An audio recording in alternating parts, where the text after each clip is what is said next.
One of the key tenets in horror movies is that when there is a selfish, cowardly, or straight-up wicked survivor character, you know they'll get a comeuppance before the credits roll, and, if you're lucky, it'll be ironic as hell.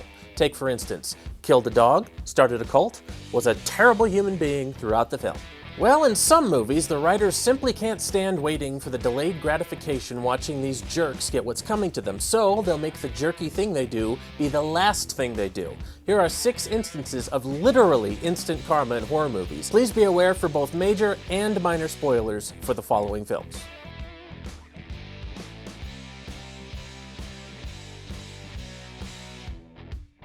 In Creep, a woman named Kate, played by the excellent Franca Potente, falls asleep on the London Underground on her way home from a party. She wakes on a bench and realizes that she's been locked in the station, seemingly alone. A bit of exploring later, she runs into another partygoer named Guy, who has been locked in the subway station as well. While alone on the empty train, Guy puts the moves on Kate in literally the worst way you can put moves on, by unzipping his pants and showing her little Guy. After saying, "Come on, you know you want it," I'm paraphrasing there, she scoffs and says, "It's like a penis, just smaller." Damn, gonna need some ointment for that burn there, Guy. Guy, being the person he so obviously is, gets all toxically masculine and proceeds to pin Kate to the floor of the subway car. Not even 15 seconds later, the tube doors quietly open and Guy is suddenly dragged out of the car screaming and disappearing beyond the doorway. He makes an attempt to get back in the car, but is quickly dragged away for good. All of this happens, including being dragged across the metal floor and roughly scraped down the edge of the car, presumably with a little Guy still poking out of his zipper. My mistake. You're gonna need some ointment for that. The Shallows tells the story of a young doctor in training named Nancy who is attacked by a shark while surfing on a secluded beach and is subsequently trapped on a jagged rock formation a few hundred feet from shore at the mercy of a rapidly encroaching tide. At one point, a drunk local makes his way down to the beach, finding Nancy's belongings, which he takes for himself. Then he notices Nancy's surfboard floating not too far from shore and decides to steal that too, only to be immediately eaten by the shark, which has been waiting in the area to finish off Nancy. Rest in peace, his ass. At the opening of Malignant, we see our protagonist, Maddie, pregnant and taking on extra shifts in order to not be home with her abusive husband. An argument erupts about her previous miscarriages, and husband Derek, in a fit of rage, grabs Maddie by the forehead and slams her into the wall behind her. This cracks the wall and draws a significant amount of blood. He apologizes profusely and goes to get her some ice. While away, Maddie locks the door to spend the night alone. Unbeknownst to either Maddie or Derek, Derek's assault woke Maddie's parasitic twin, Gabriel, who that night takes control of Maddie's body and twists Derek's head around like a stubborn pickle jar lid. Hoist by your own petard there, Derek. Anyway, good riddance and rotten hell, prick. Taking a page out of Guy from Creep's book, Oscar Berlucci makes some bad moves towards his friend, Laurie Strode's granddaughter, Allison. While at a school Halloween party with Allison and her boyfriend Cameron, Allison catches Cameron kissing another woman, and they have a heated argument ending with Allison and Oscar walking home. On that walk, Oscar thinks it would be the perfect time to drunkenly stick his face onto her face in what he thinks is a kiss, which is shut down immediately. Allison storms off and leaves drunk Oscar calling out apologies and blaming his actions on the booze, when guess who was watching the whole time?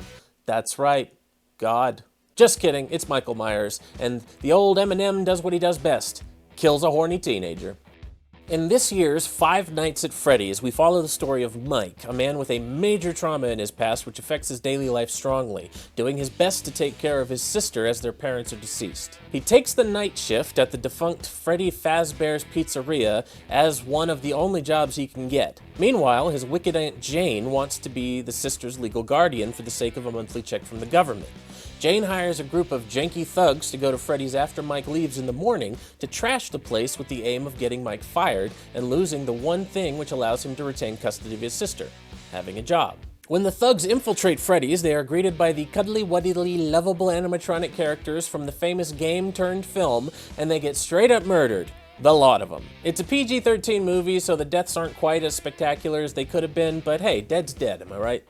I love movies that straight up murk children on screen. Feel free to clip that for your soundboard or put it as a quote on my tombstone, because I stand behind it. But it's especially lovely when the child in question did or is in the process of doing something jerky. Like, for instance, at the end of the quite underrated The Pyramid, when lead character finally survives the horrible encounter with the incarnate god Anubis, she passes out at the opening of the titular pyramid, dropping her camera, as this is a hybrid standard and found footage film. The following day, she's discovered at the mouth of the tomb by an Egyptian child who, upon discovering a woman weakly pleading for help while slowly succumbing to toxic air poisoning, rather than running for help, picks up the camcorder with the kind of smile people get when he's thinking, damn, this is worth a lot of money and it's mine now.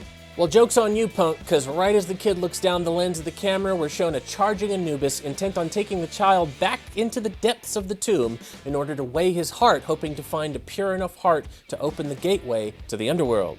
Also, the joke's on Anubis because that little thief's heart ain't gonna cut it. Just saying, if the kid would have ran for help, he wouldn't melt like the guy at the end of Raiders when his heart's found lacking. And there you have it. 6 times the writers of horror movies just couldn't wait for the comeuppance of less than wholesome characters, so they killed them immediately right after their transgressions.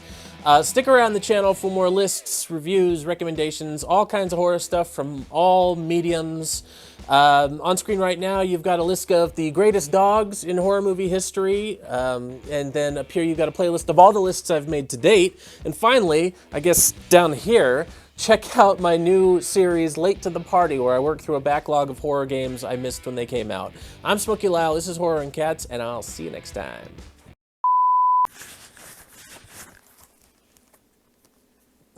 Twiddling my zipper nipples, my zipples.